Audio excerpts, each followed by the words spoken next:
What you're about to see, you warriors, is how FINRA manipulated the corporate action.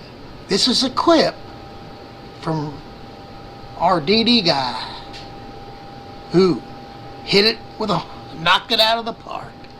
So, just so you know, enjoy the clip.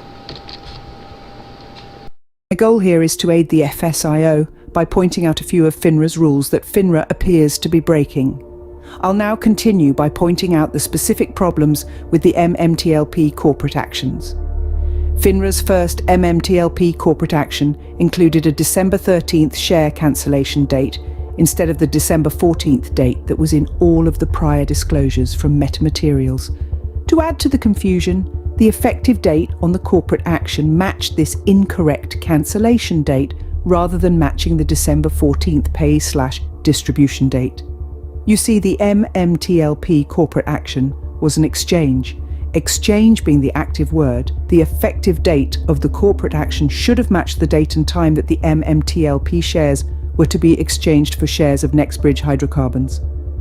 While I understand that the MMTLP corporate action was unique, the commonality I've noticed in examples of exchange corporate actions, both before and after MMTLP, is that the term exchange or exchanged, referring to one security being exchanged for another, is mentioned at least one time.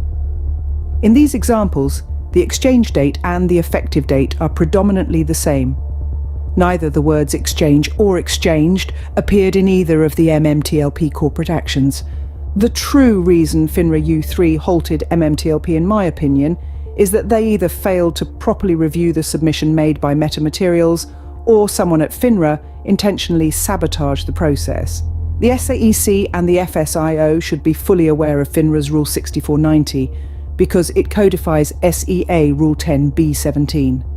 With even a limited understanding, it should be difficult to make sense of how a corporate action could be reviewed in accordance with the rule, but somehow reach FINRA's daily list with very obvious mistakes.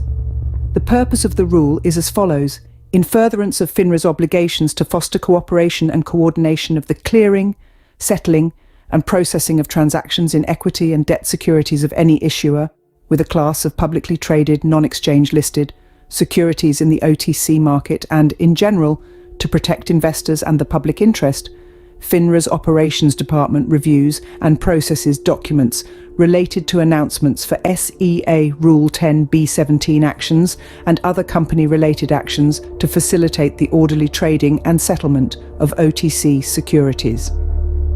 The rule goes on to explain a list of things that FINRA is supposed to check each corporate action submission for to ensure that investors are protected and that the integrity of the market is maintained.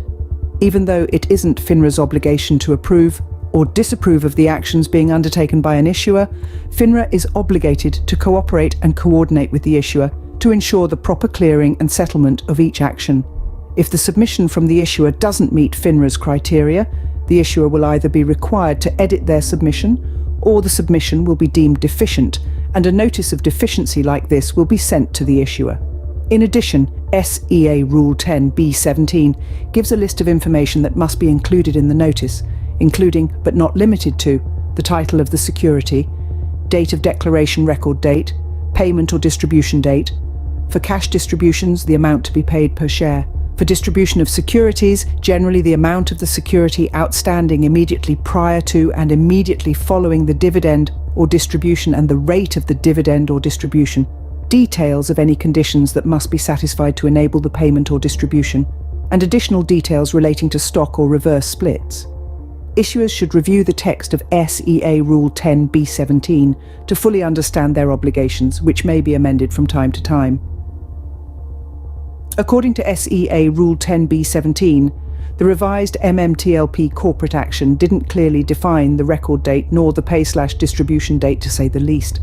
This is why it was especially confusing to see how many changes were made when FINRA revised their MMTLP corporate action. If they reviewed the revision according to FINRA Rule 6490 and SEA Rule 10b-17, why would they leave out information necessary for investors to make informed decisions? Did you hear that? FINRA changed the action. FINRA, ladies and gentlemen, FINRA changed it. We didn't change it. NextBridge didn't change it. Metamaterials didn't change it. FINRA changed it. Now why is that? Keep listening. You will see. Eighth revision came in the middle of the trading day, if FINRA is insisting that December 8th should have been the last trading day, revising the corporate action on December 8th, and then immediately halting trading didn't protect the investors that should have been protected by getting the MMTLP corporate action right the first time.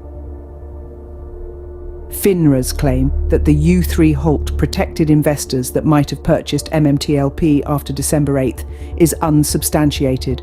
Both MMTLP corporate actions included a line informing the reader that purchases of MMTLP after December 8th would not be entitled to the distribution. Major brokerages like TD Ameritrade understood this and had plans in place to route any attempted new buys for cancellation. TD Ameritrade informed their clients that there would only be position close-only trading, taking place on December 9th and December 12th. But we've gotten way ahead of ourselves. Among the list of things that FINRA is supposed to check for before a corporate action can reach their daily list, number 5 is, there is significant uncertainty in the settlement and clearance process for the security. Wait, what? The same reason FINRA used to U3 Halt MMTLP is among the things that FINRA is supposed to check before a corporate action reaches their daily list? Maybe the issuer withheld information from FINRA.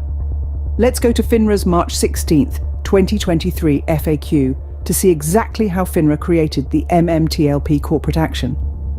According to FINRA, the MMTLP corporate actions that posted to the daily list on December 6th and December 8th, 2022 were consistent. The keyword, consistent with the November 23rd announcement from Metamaterials and the information submitted to FINRA in accordance with federal law. Just to be certain, we'll begin with the November 18th, 2022 NextBridge Hydrocarbons Prospectus. You'll notice that on the prospectus December 12th, at the close of business is the record date. The effective date of the spin-off, this is in reference to the distribution, is listed as the close of business on December 14th, and the MMTLP shares were to be cancelled immediately after. December 13th doesn't appear at all in the prospectus.